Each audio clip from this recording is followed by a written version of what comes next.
So what is up, guys? Nick here, helping you to master your technology. Welcome back to the channel. iPad Pro 12.9 M1 full review.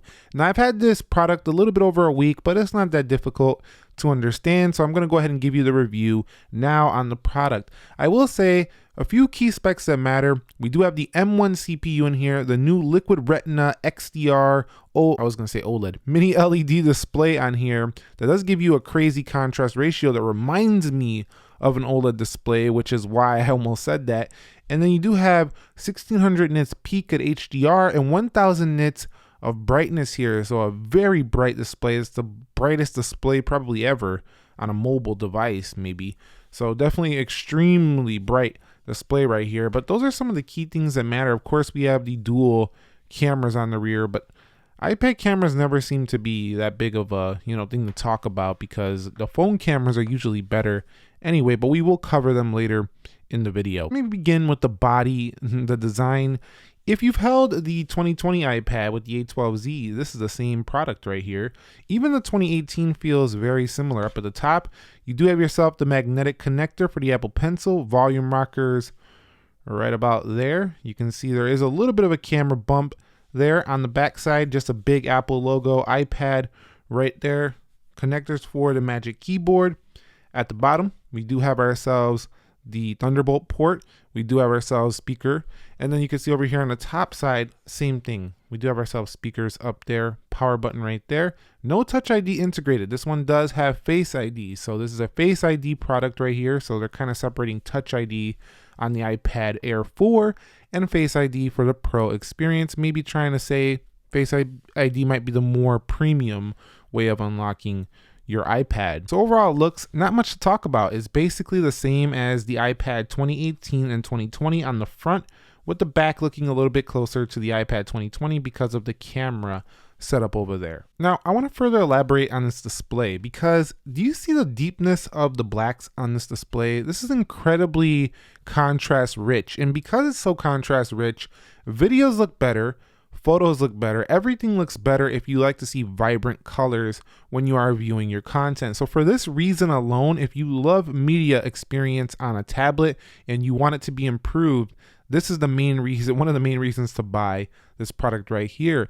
And when you are doing your, video editing and stuff like that, you do have extremely accurate calibration as well on this tablet, but having that ProMotion display makes it super slick and smooth. And also, like I say, just look at the deepness of the blacks. If you go back to another iPad, you will definitely see how much deeper the blacks are here. They're not even close to gray. And it's been my favorite upgrade so far of this product is just how bright this gets, the contrast ratio, the mini LED. I think it has taken a hit on battery life because this battery life don't seem as strong as my 2020 iPad 11 even, but still, I don't really care about a little tiny hit on battery life for just having this gorgeous display right here. In addition, you have your same features you're used to. True tone, dark mode, night shift, it's all there. So when talking about the overall platform, this is iPad OS on here, and the iPad OS 14.6 should be updated to 15 soon when we do see the betas here. I want to see some upgrades in what iPad OS can do,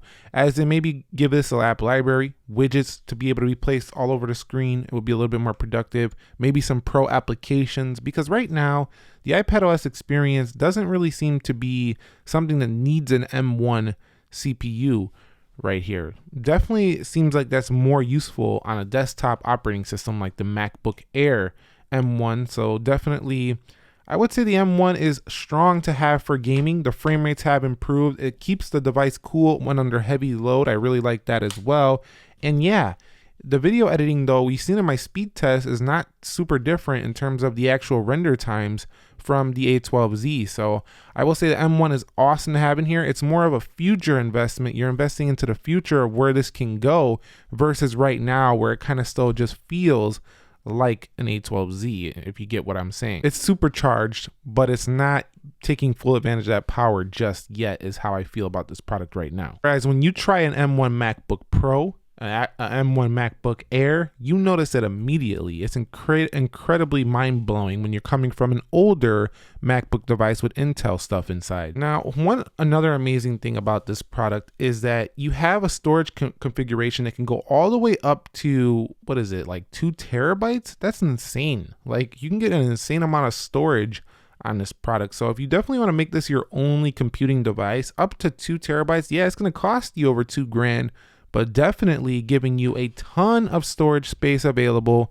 for iPad this year. Definitely a major win for this iPad. It's also nice to have Thunderbolt connections on here, definitely giving you a very strong ability to get faster drive speeds. Connecting to monitors and stuff like that should also be easier as well. Although there have been some people saying that it's not quite as quick as they would have expected compared to Thunderbolt on something like the MacBook series. I'm gonna bring the fake Lambo in here for a minute. Let's talk about the cameras here. It's a dual camera with LiDAR scanner for AR and improving stuff like that.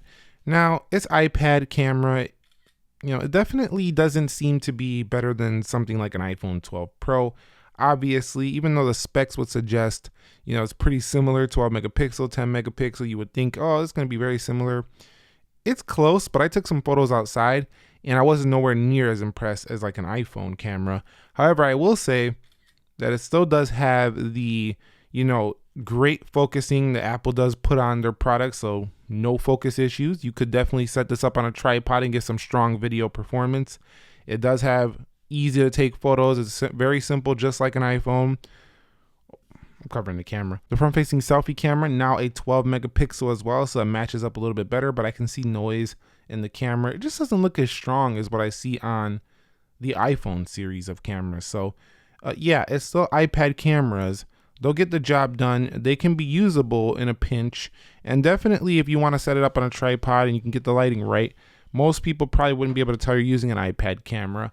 So they're strong, but they're not overly impressing me, is how I can say that. Like, I don't know how else to say it. They didn't put it doesn't seem like they put the iPhone 12 Pro cameras in here. It just looks like they put pretty good iPad cameras in here.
Now, battery life, I don't know what it is. It just seems like I'm not getting as much battery life as I used to on the iPad. Now, it's a huge display, but I feel like I'm getting like 8 hours of battery life on here. It doesn't seem to be pushing that 10-hour claim, especially if I got that brightness cranked all the way up. I'm not getting the best battery life I've ever seen on an iPad.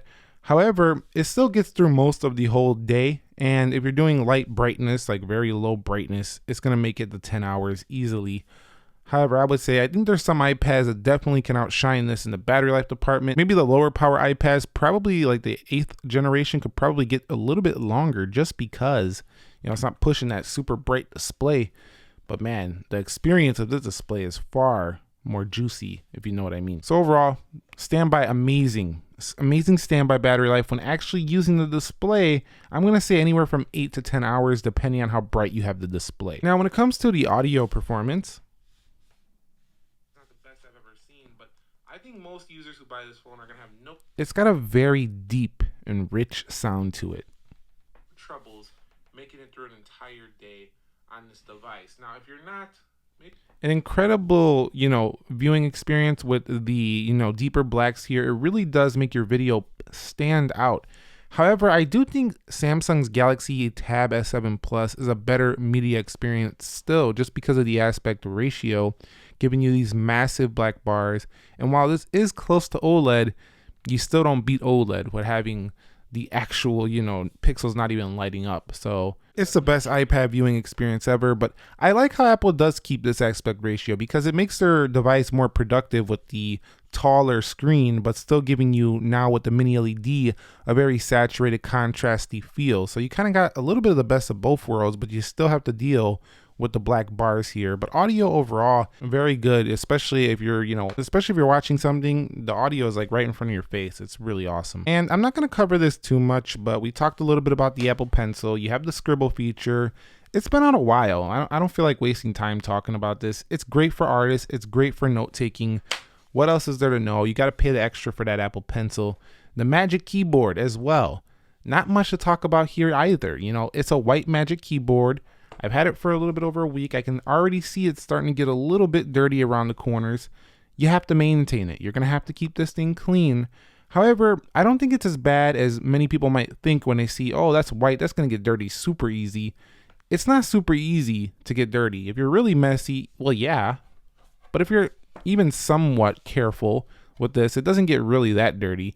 And the Magic Keyboard is a huge investment over the top of the iPad itself. It's like $350, almost $400 with taxes, but it's really sturdy and it's something that's built that can last for several years. It also has a port to charge right over here, which definitely allows you to charge it and the iPad itself at the same time. So pretty cool. And this Magic Keyboard lasts like a couple months before I usually need to charge it. So pretty cool. And it's backlit. So very nice overall keyboard experience. Probably the best keyboard attachment for a tablet on the market. Only space gray and silver here for the Pro devices. I'm okay with that because, a Pro device doesn't need to be a zingy color. Most pros are trying to be focused on what they're doing. They don't need a distracting color, in their face all day. Face ID works fantastic as well.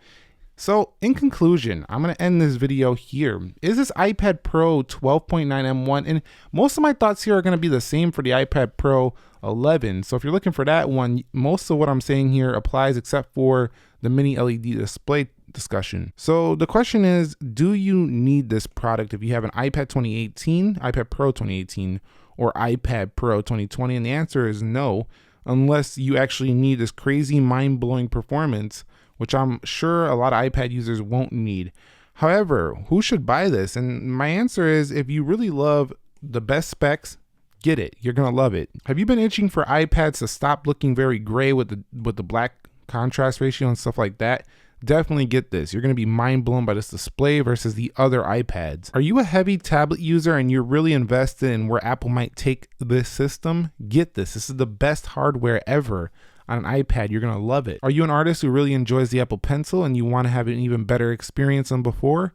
You probably will like this even more just because of, again, the colors are a little bit richer, and when you're working with color, you're gonna like that. If you're into media, you'll love this as well because of the mini LED. If you're into gaming, the M1 will definitely make you very happy because, it can just run games. It loads them faster. It's much higher frame rates than before.